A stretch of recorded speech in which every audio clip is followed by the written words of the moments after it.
Pendant des années, les nations africaines ont offert des incitations fiscales pour attirer les capitaux étrangers.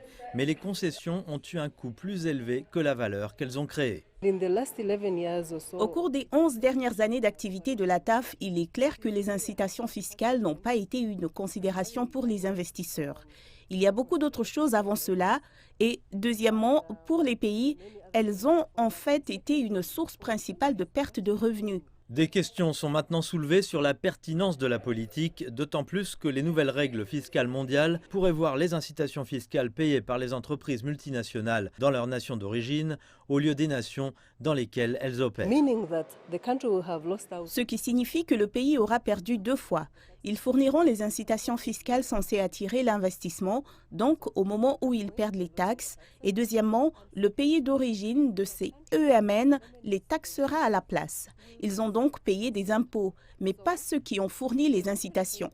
Les discussions interviennent alors que les nations africaines tentent de maximiser la collecte des recettes pour stimuler la reprise après les chocs économiques causés par la pandémie de Covid-19. Outre l'amélioration de la mobilisation des ressources intérieures, la réunion s'attaque également aux flux financiers illicites qui privent le continent de plus de 80 milliards de dollars par an. Outre l'impact économique néfaste de ces flux, ils encouragent également la corruption, sapent la gouvernance, réduisent les recettes fiscales et accélèrent le crime organisé mondial. En d'autres termes, les flux financiers illicites constituent une taxe sur le développement durable. La collaboration est nécessaire pour endiguer les flux.